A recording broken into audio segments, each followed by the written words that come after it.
The Logitech Brio 4K webcam has been Logitech's flagship webcam since 2017. Does it still hold up to 2021 standards? Should you buy it? Is it worth the money? Well, that's what you're about to find out in today's video, after this message about today's promoted product. The Logitech Z623 400 watt audio system is great for all your PC and home audio needs. With 400 watts, you can really feel that bass if you need to.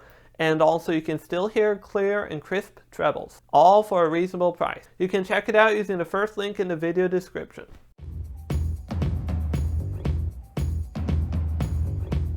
Hi, I'm Justin from Random Tech Videos, and before I get into this video, please consider subscribing to this channel so you don't miss more future Random Tech videos, and you can also like the video if you think it might be helpful. But anyway, back to the video. After I recently built my dream PC, I thought I could just use my phone to be a webcam using DroidCam OBS, so I could just connect it wirelessly and use my phone as a webcam. It was a little inconvenient. That's when I decided I need a webcam, and since I record my YouTube videos in 4K, I had to get a 4K webcam. The most popular webcam I could find that's 4K is the Logitech Brio 4K, so I bought it, and today I'm going to review it. So what comes in the box? First, you get a USB-C to A cable. You also get a bag to store the webcam in for travel. You get a privacy cover. You get documentation.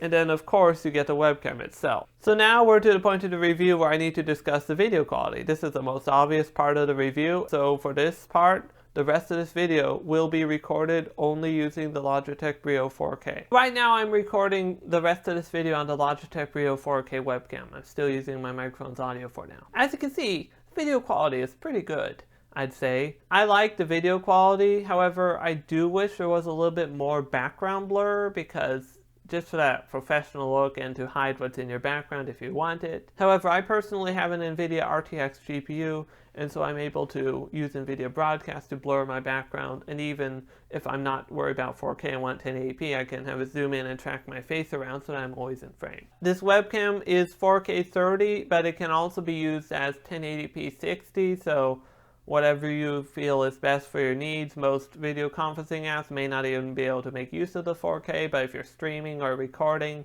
it's very nice to have. And one more thing concerning the video quality is the low light performance. This isn't the most low light scenario, but the low light performance is fairly good and can even work in a fairly dark room with just your monitor lighting you. However, there will be significant graininess and noise introduced, but that's to be expected. It still looks fairly good for the lighting conditions right now. The color accuracy of this webcam is also fairly good. However, as with many webcams and cameras for that matter, unless you're in the professional end, things do sometimes get a little oversaturated.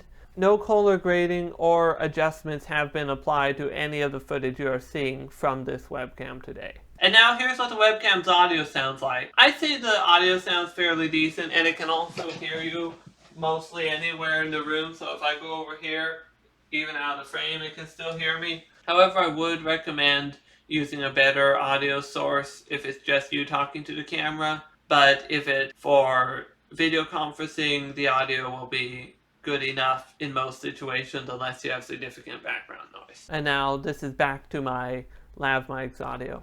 So how do you use the webcam? Well, it's fairly easy. You just set it up, you just put it on top of your monitor or laptop, and you just plug it into a USB 3.0 port. I would recommend 3.0 or better, 3.1, 3.2, and 3.0, all the same thing. But you do not want it to be on a shared USB port because it needs the full bandwidth, so just don't plug it into a USB hub or anything like that. It should be fine. Once it's connected to your computer, it's just plug and play. It will work normally. You can recognize it as a webcam in any standard program such as Zoom, OBS, or your web browser, or just any normal app that uses a webcam. Logitech recommends using their capture program to allow you to have more control over the camera and change scenes and stuff. Like, it has a few pre-configured scenes so that you can do like your camera in the corner showing the screen and stuff like that. And you can also adjust the focus and zoom of the camera. But I recommend just use OBS. It has all the features of Logitech Capture plus a lot more.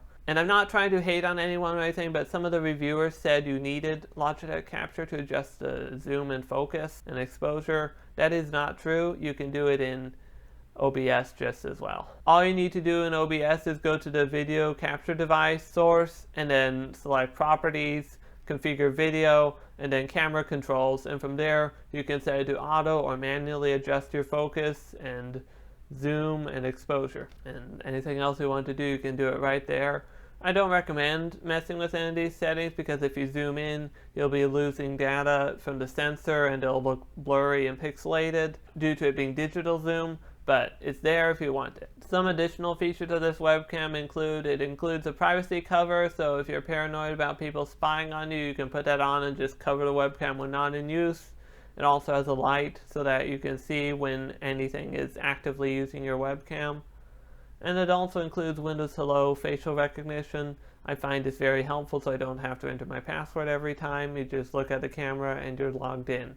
It's literally that easy and it seems to work fairly well. Before I can end this review, I have to discuss one weird occurrence I've been having with this camera.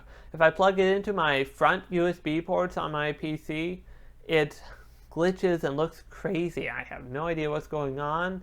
I don't know if there's interference or not enough bandwidth or something. It is USB 3.0 on those front ports and it just looks so weird. I don't know what is wrong with that. This is actual footage from when the webcam is plugged into my front USB port. This is actual footage, this is not fake. But apparently some other people had this issue where it happened on their back USB ports, but their front ones worked fine. This appears to be a very rare issue and I would not anticipate having this issue.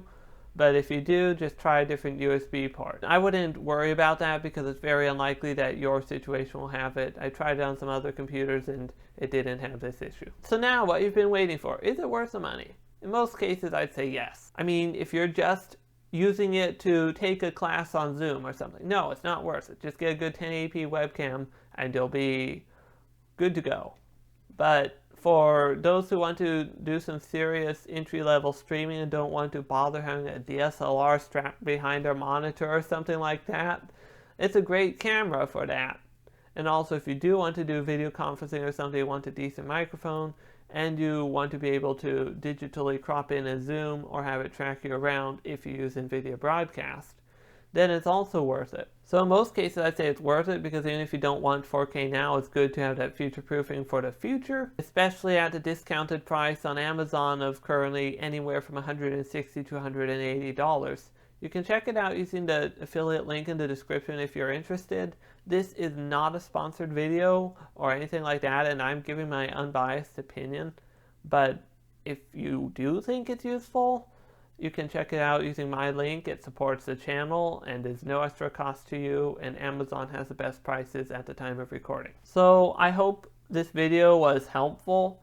If you think this video was helpful, please give it a like. If you have any questions or comments, feel free to leave it in the comments section as I do my best at this time to reply to every comment. And until my next tech video, thanks for watching and goodbye.